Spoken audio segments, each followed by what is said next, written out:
নমস্কার বন্ধুরা, তোমরা সবাই তো খুব ভালো আছো, আমিও ভালো আছি। আজকে আমি তোমাদের 7টা সেন্টেন্স বলবো, 7 অ্যাফার্মেশনস। 7টা এমন সেন্টেন্স বলবো যেটা, যে বাক্যগুলি তোমরা যখন বলবে আজকে থেকে ঘুম থেকে উঠেই কিন্তু বলতে হবে। একেবারে first thing in the morning তোমরা এই 7টি বাক্য বিছানায় বসে বসে বা শুয়ে শুয়ে, বসে বসে ভালো হয় সোজা হয়ে বসবে, মেরুদণ্ড সোজা রেখে, তারপরে বলবে। প্রথম সেন্টেন্সটা হচ্ছে, আমি ঠিক করেছি আজকের দিনটা আমি আনন্দেই থাকব। আমি ঠিক করেছি আজকের দিনটা আমি আনন্দেই থাকব, বা থাকবো যদি না বলতে চাও, কারণ থাকবোটা হচ্ছে ফিউচার টেন্স। তবে আমি ঠিক করেছি মানে I have chosen to be happy today. I have chosen to be happy today মানে আমি ঠিক করেছি আমি আজকের দিনটা আমার খুব খুশির দিন। হ্যাঁ, এইটা হচ্ছে সবচেয়ে ভালো। আমি ঠিক করেছি আমার আজকের দিনটা সবচাইতে খুশির দিন। আমি ঠিক করেছি আমার আজকের দিনটা সবচাইতে খুশির দিন। এখন কেন ঠিক করেছি? এই যে আমি ঠিক করেছি, আই হ্যাভ চোজেন, যে মুহূর্তে বলবে তুমি তোমার সমস্ত সত্তাকে তুমি আদেশ দিচ্ছ যে আমার সেলগুলো, আমার হরমোনগুলো, আমার শরীরের রক্ত, অস্থি, মজ্জা, মাংস সবাই শুনে নাও, আমি কিন্তু ঠিক করে ফেলেছি যে আমি আজকের দিনটা আমার জন্য সবচেয়ে খুশির। আমি ঠিক করে ফেলেছি যে আমার আজকের দিনটা খুশির দিন। এটা তো রোজ বলবে, কাজী আগামীকাল আবার বলবে, তো আগামীকালটাও আবার আজকের দিন হয়ে যাবে। কাজী প্রথম বাক্যটা হচ্ছে, আমি ঠিক করেছি যে আমার আজকের দিনটা ভীষণ খুশির দিন। এটা গেল অ্যাফার্মেশন নাম্বার 1। বোর হয়ে যাও না, আমি প্রত্যেকটা বাক্য আমি এক্সপ্লেন করব, যার জন্যে ভিডিওটা একটু লম্বা হতে পারে।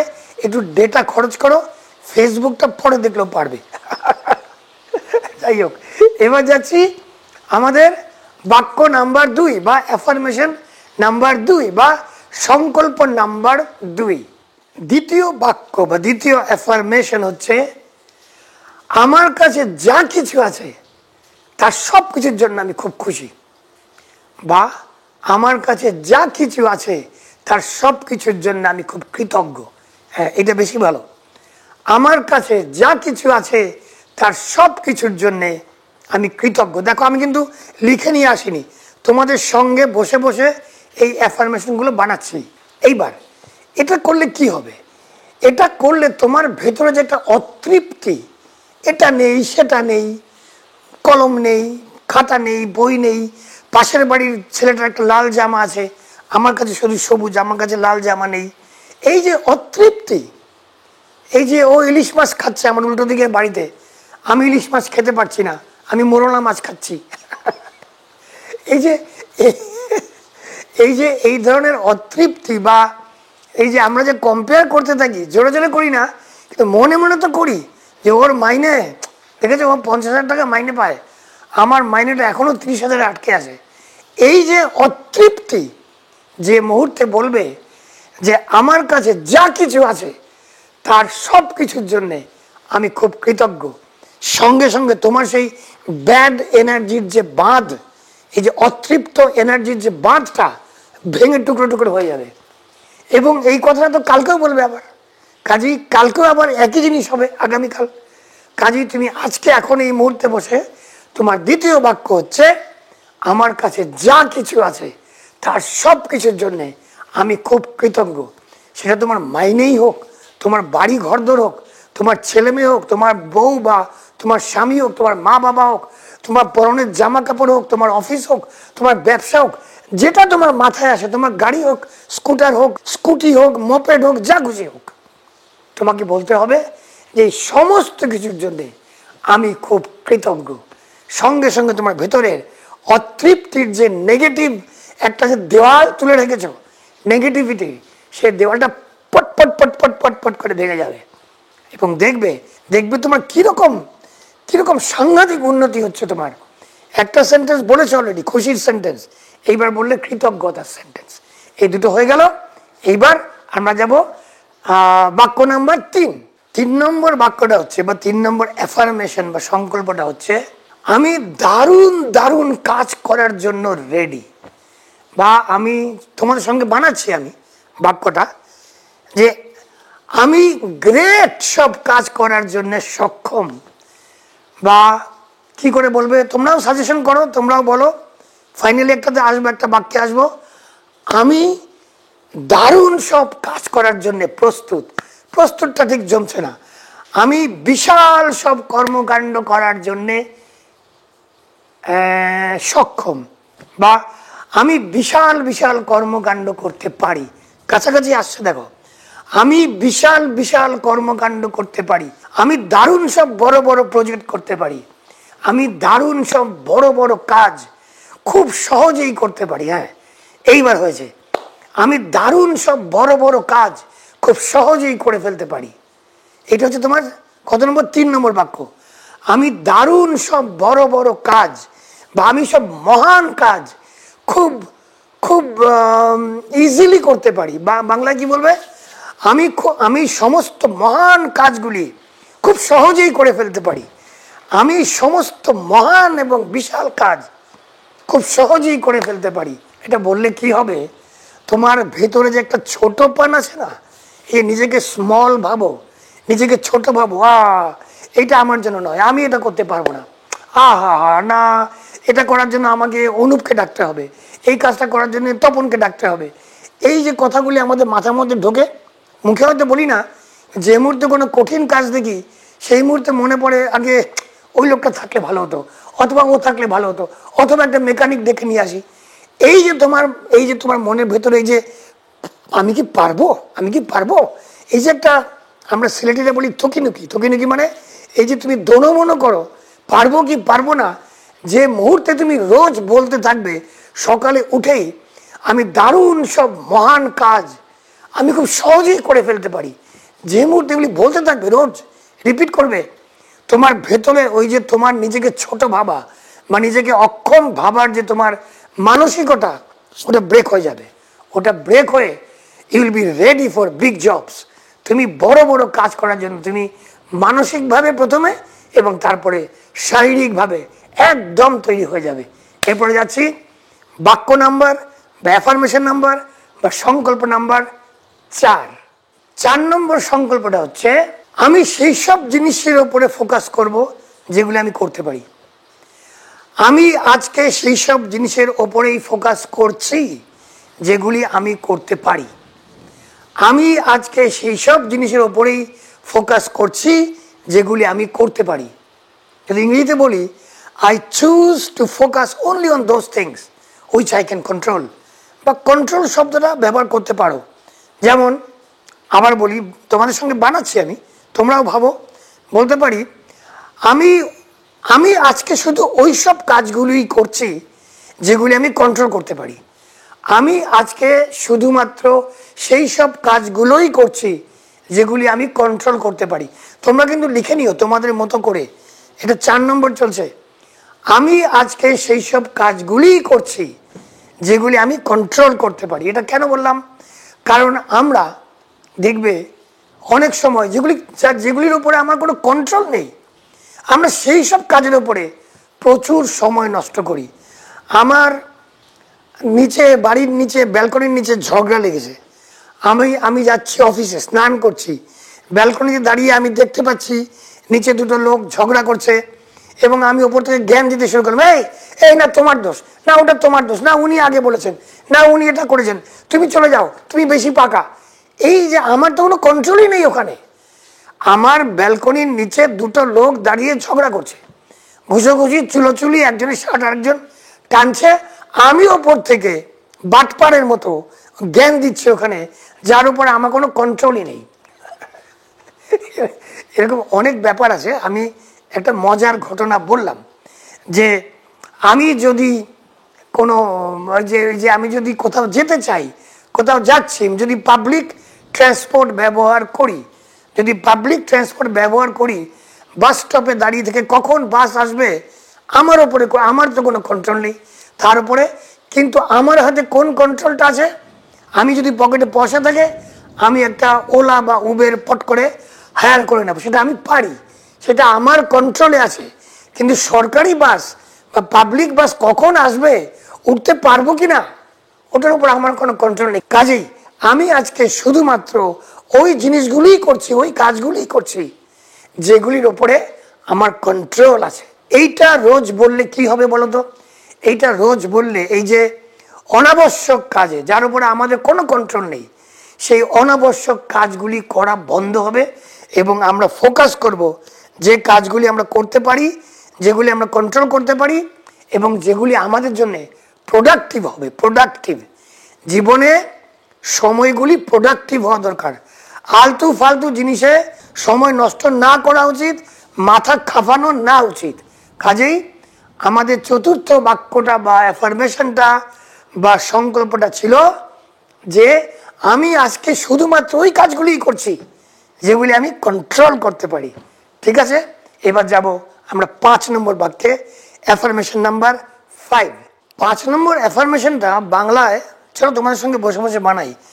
বাংলায় কি করে করব বুঝতে পারছি না। I embrace challenges as opportunities for growth, মানে আমার সামনে যত চ্যালেঞ্জ আসে আমি সেই সমস্ত চ্যালেঞ্জকে আমি অপরচুনিটি হিসেবে দেখি, অর্থাৎ সুযোগ হিসেবে দেখি। আমার সামনে যত বাধা বিপত্তি আসে সেগুলি আমি আমার জন্যে সুযোগ হিসেবে ট্রিট করি। আরেকটু ভালো বাংলা বলো, কি বলবে? বাইরে খুব বৃষ্টি হচ্ছে, জানি না তোমরা আওয়াজটা শুনতে পাচ্ছ কিনা, আমি ঘরের ভেতরে বসে বসে করছি। কি বললাম বাক্যটা? আমার কাছে রোজ যত চ্যালেঞ্জ আসে সেগুলি আমি আমার জন্য সুযোগ হিসেবে দেখি। আমার সামনে যত বাধা বিপত্তি আসে সেগুলিকে আমি সুযোগে পরিবর্তন করি। হ্যাঁ, এইটা ভালো হয়েছে। আমার সামনে যখন কোনো বাধা বিপত্তি আসে আমি সেগুলোকে সুযোগে পরিবর্তন করি। আবার বলি, দেখো তো হলো কিনা সেন্টেন্সটা? আমার সামনে যত রকমের বাধা বিপত্তি আসে আমি সেগুলোকে সুযোগে পরিবর্তিত করি। এইটা করলে কি হবে দেখো, আমাদের জীবন যাত্রাটা সবসময় যে ফুলের ওপরে বসে পুতু পুতু করে হচ্ছে তা তো নয়। অনেক বাধা আসে, অনেক বিপত্তি আসে, কখনো পয়সা থাকে না, কখনো হেলথ খারাপ থাকে, কখনো পরীক্ষায় খারাপ ফল হয়, কখনো চাকরিতে বসের সঙ্গে গণ্ডগোল, কখনো চাকরি হচ্ছেই না, হয়তো ব্যবসা করছি, ব্যবসাতে বিক্রি বাট্টা নেই। এগুলি হচ্ছে চ্যালেঞ্জেস, অর্থাৎ বাধা বিপত্তি। কিন্তু প্রত্যেকটি বাধা বিপত্তির ওপারে একটা মসৃণ জায়গা থাকে যেটাকে বলা হয় সুযোগ।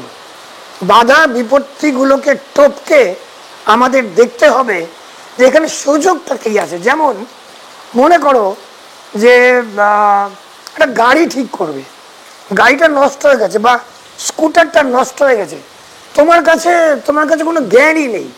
স্কুটার বা মোটর সাইকেল বা গাড়ি কীভাবে ঠিক করতে কোনো জ্ঞানই নেই। তুমি তখন ভাববে যে আচ্ছা মেকানিক তো আসবে, তার আগে আমি একটু খুলে দেখি তো, স্ক্রুড্রাইভার নিয়ে কোথাও টানাটুনি করে যদি কিছু করা যায়, যদি বুঝতে পারি। একটা কৌতূহল তোমার ভেতরে, কিউরিওসিটি জাগবে। আর কিউরিওসিটি হচ্ছে জ্ঞানের প্রথম স্টেপ। আমরা যে জ্ঞান অর্জন করি তার ফার্স্ট স্টেপ হচ্ছে কিউরিওসিটি বা কৌতূহল। যখনই কোনো বাধা বিপত্তি তোমরা দেখবে সেখানে একটু কিউরিয়াস হবে, আচ্ছা দেখি তো পর্দাটা সরিয়ে কি আছে, আচ্ছা দেখি তো অন্ধকার লাগছে, অন্ধকারে দেখতে পাচ্ছি না, টর্চটা জ্বালাই, টর্চটা জ্বালিয়ে দেখি। এগুলি খুব সাধারণ এক্সাম্পল, বাট প্রত্যেকটি বাধা বিপত্তি বা চ্যালেঞ্জের সময় আমাদের কাছে সব সময় একটা না একটা সুযোগ অবশ্যই চলে আসে। তুমি একটা নতুন জায়গায় গেছো, এরকম আমার সঙ্গে অনেকবার হয়েছে। আমাকে এক ভদ্রলোক একটা কপার মাইন্সে জীবনে প্রথমবার আমাকে নিয়ে ওপরে ছেড়ে নিচে চলে গেছেন, কপার মাইন্সের নিচে চলে গেছেন। আমি কিছুই জানি না, আফ্রিকার কথা বলছি, কিছুই বুঝি না, কিছুই জানি না কোথায় কপার মাইন্স, কোথায় কি। আমি চলে গেলাম কপার মাইন্সের অফিসে, গিয়ে বললো আমাকে হেলমেট দাও, একটা জ্যাকেট দাও, তারপরে কোথায় লিফট আছে দেখিয়ে দাও। সব নিজে খুঁজে বের করে যখন মাটির নিচে গেলাম তখন সেই ভদ্রলোক আমায় বললেন যে আমি পরীক্ষা করতে চেয়েছিলাম তুমি কি করো, so you have succeeded, we are very happy. আমরা খুশি যে তুমি নিজে নিজেই রাস্তা খুঁজে খুঁজে চলে এসছো। তো এইটা হচ্ছে বাধা বিপত্তিগুলোকে সুযোগে টু টার্ন দেম টু সুযোগ, সুযোগে পরিবর্তিত করা। তো সেন্টেন্সটা কি বলছিলাম, যে আমার সামনে যখনই কোনো বাধা বিপত্তি আসে সেগুলিকে আমি সুযোগে পরিবর্তিত করি। এটা হয়ে গেল 5 নম্বর। এবার যাব অ্যাফার্মেশন নাম্বার 6। সেটা কি? নাম্বার 6 অ্যাফার্মেশন হচ্ছে, বাংলায় বলতে হবে, যেটা বলতে চাই সেটা হচ্ছে I am committed to my continuous improvement. I am committed to my continuous improvement. এটা বাংলা হবে, আমি আমার কন্টিনিউয়াসের বাংলা মনে আসছে না, সেটাকে অন্যভাবে বলা যেতে পারে যে আমি অঙ্গীকারবদ্ধ যে আমি রোজ কিছু না কিছু ইমপ্রুভমেন্ট করব। আমি অঙ্গীকারবদ্ধ যে আমি রোজ কিছু না কিছু ইমপ্রুভমেন্ট আমি আর ভালো করে করি। আমি অঙ্গীকারবদ্ধ যে আমি রোজ ইমপ্রুভ হচ্ছি। হ্যাঁ, আমি অঙ্গীকারবদ্ধ যে আমি রোজ আমাকে ইমপ্রুভ করব, এইটা সবচেয়ে ভালো। আমি অঙ্গীকারবদ্ধ, আমি প্রতিজ্ঞা করছি যে এইটা আরো ভালো। আমি প্রতিজ্ঞা করছি বা আমি প্রতিজ্ঞা করলাম যে আমি নিজেকে রোজ ইমপ্রুভ করব। আমি প্রতিজ্ঞা করেছি যে আমি রোজ ইমপ্রুভ হচ্ছি, বা আমি প্রতিজ্ঞা করলাম যে আমি নিজেকে রোজ ইমপ্রুভ করব। আমি করব শব্দটা না আমি বলতে চাই না, কারণ সেটা হচ্ছে ফিউচার টেন্স। কাজে একটা প্রেজেন্ট টেন্সের বাক্য খুঁজে বের করো। আমি প্রতিজ্ঞাবদ্ধ যে আমি রোজ ইমপ্রুভ করছি, হচ্ছে না। আমি প্রতিজ্ঞাবদ্ধ বা আমি প্রতিজ্ঞা করলাম যে রোজ আমার ভেতরে কিছু না কিছু ইমপ্রুভমেন্ট হচ্ছে। এবার প্রতিজ্ঞার কথাটা বাদ দিতে পারো, তুমি এটাও বলতে পারো আমার ভেতরে রোজ ইমপ্রুভমেন্ট হচ্ছে, আমার জীবন রোজ ইমপ্রুভ হচ্ছে, এইটা বলতে পারো। আর প্রতিজ্ঞার কথাটা ছেড়ে দাও, বাদ দাও, ওটা মেলানো যাচ্ছে না বাংলায়, ওটা ইংরেজি থেকে ডাইরেক্ট করলে গন্ডগোল হয়ে যাবে। বলো যে আমি বুঝতে পারছি যে রোজ আমার ভেতরে কিছু না কিছু ইমপ্রুভমেন্ট হচ্ছে, বাস, এটা ফার্স্ট ক্লাস। আমি বুঝতে পারছি যে রোজ আমার ভেতরে কিছু না কিছু ইমপ্রুভমেন্ট হচ্ছে, আমি রোজ বুঝতে পারছি যে আমার ভিতরে কিছু না কিছু ইমপ্রুভমেন্ট হচ্ছে। এটা বললে কি হবে? এটা বললে আমরা যে উৎসাহ হারিয়ে ফেলি, আমরা যে সাস্টেন করতে পারি না, আমরা যে পজিটিভ মাইন্ডটাকে আমরা ধরে রাখতে পারি না। এখানে অ্যাফার্মেশন করে খুব পজিটিভ হয়ে গেলাম, বাইরে রাস্তায় গিয়ে যেই দেখলাম অটো রিক্সাওয়ালা একটা গালাগালি দিল, সঙ্গে সঙ্গে মাইন্ডটা নেগেটিভ হয়ে গেল। So we have to sustain, আমাদের ধরে রাখতে হবে আমাদের পজিটিভিটি, যাতে করে সারা দিন থাকে। সেটার জন্য আমি যদি বলি যে আমি বুঝতে পারছি যে রোজ আমার ভেতরে কিছু না কিছু ইমপ্রুভমেন্ট হচ্ছে, এই কথাটা যখনই বলবে প্রত্যেক দিন, তখনই ওই সাস্টেনেন্সটা চলে আসবে। তুমি বাইরে গিয়ে নেগেটিভ দেখলেও তোমার মনে পড়বে যে তোমার ভেতরে ইমপ্রুভমেন্ট তো হচ্ছে। কাজেই এটা ধরে রাখার জন্যে, পজিটিভিটি ধরে রাখার জন্যে দারুণ কাজের হবে। এইবার লাস্ট অ্যাফার্মেশন আবার তোমাদের সঙ্গেই বানাবো, তোমাদের সঙ্গে যেটা বানাচ্ছি সেই লাস্ট অ্যাফার্মেশনটা হচ্ছে 7 নম্বর অ্যাফার্মেশন। সেটা কি? 7 নম্বর অ্যাফার্মেশনটা হচ্ছে আমি আজকে একটা পজিটিভ কিছু করেছি। আমার সারাদিন, আমি ফিউচার টেন্সটা সবসময় অ্যাভয়েড করি। তুমি তো সকালবেলা বিছানায় বসে আছো, তোমার বলা উচিত হচ্ছে যে I am going to make some positive impact today. কিন্তু আই এম গোয়িং টু মানে হচ্ছে ফিউচার টেন্স, তার থেকে এটা বলা ভালো যে আমি রোজ কিছু না কিছু, আমি রোজ কারোর জন্য কিছু না কিছু ভালো কাজ করি। আমি রোজ কারোর জন্য কিছু না কিছু ভালো কাজ করি। এটা হচ্ছে প্রেজেন্ট কন্টিনিউয়াস টেন্স, মানে তুমি বিশ্বাস করে নিয়েছো যে তুমি ভালো কাজ করো। আমি যদি বলি যে আমি committed to do something, I will do something, তাহলে মজা হয় না, তাহলে সাবকনশিয়াসটা সেইভাবে প্রোগ্রাম হয় না। কিন্তু আমি যদি বলি, তুমি যদি বলো যে আমি রোজ কারুর জন্যে বা কোথাও না কোথাও কিছু একটা ভালো কাজ করি। আমি রোজ কোথাও না কোথাও কারোর জন্যে কিছু একটা ভালো কাজ করি, অথবা আমি রোজ একটা করে ভালো কাজ করি যেটা অন্যের উপকারে লাগে। আমি রোজ একটা করে ভালো কাজ করি যেটা অন্যের উপকারে লাগে। এতে করে কি হবে? এতে করে তোমার অন্যের প্রতি দৃষ্টিভঙ্গি অনেক পাল্টে যাবে। কারণ আমরা দেখো, আমরা আজকাল এই যে হাতে ফোন নিয়ে আমরা অত্যন্ত স্বার্থপরের মতো জীবন যাপন করি। আমাদের চারিদিকে কে কি করছে আমাদের কোনো হোশই নেই, আমাদের অন্যের জন্য কোনো ফিলিংসই নেই। পাশে হয়তো একটা লোক বসে কাতরাচ্ছে, আমি ফোনের দিকে তাকিয়ে রয়েছি, মানে একেবারে নরকের কীটের মতো। কাজেই রোজ যদি আমি এটা বলতে থাকি যে আমি প্রত্যেক দিন কোথাও না কোথাও কারোর না কারোর জন্যে একটা ভালো কাজ করি যেটা অন্যের কাজে লাগে, এই যে লাস্ট বাক্যটা বললাম, এতে করে তোমার কমিউনিটি ফিলিংটা তোমার বাড়বে। তোমার যে পজিটিভিটি, তোমার যে পজিটিভ শক্তি, সেটা অন্যকে তুমি দেবে। তুমি বিচ্ছুরিত হবে। You will become a source of positive you will become a source of positive energy. এবং এর থেকে ভালো কথা আর কিছুই হতে পারে না। তুমি নিজেই যখন একটা পজিটিভ এনার্জি হয়ে যাবে, তুমি যে আলোটা খুঁজছো, আমরা যে রোজ একটা লাইট খুঁজি, আলো খুঁজি, যে কোথায় সেই আলো, সেই আলোটা নিজেই হয়ে যাও। নিজেই সেই আলোটা হয়ে যাও, নিজেই এমন একটা পজিটিভ শক্তি হয়ে যাও যেটার থেকে অন্যেরা অনেক শক্তি পেতে পারে। কাজেই লাস্ট বাক্যটা হচ্ছে, আমি প্রত্যেক দিন কোথাও না কোথাও কারোর না কারোর জন্যে একটা ভালো কাজ করি, কিছু একটা ভালো কাজ করি যেটা অন্যের কাজে লাগে। বাস, তোমাদের সঙ্গে বসে বসে বানালাম অ্যাফার্মেশনগুলো। কাজেই হয়তো একটু বড় হয়ে গেল, but this is going to be very very beneficial for all of you. এই অ্যাফার্মেশনগুলি রোজ যদি করো, 1 মাস 2 মাস 3 মাস, দেখবে একেবারে নারকল গাছে উঠে গেছো, এত উন্নতি হয়েছে।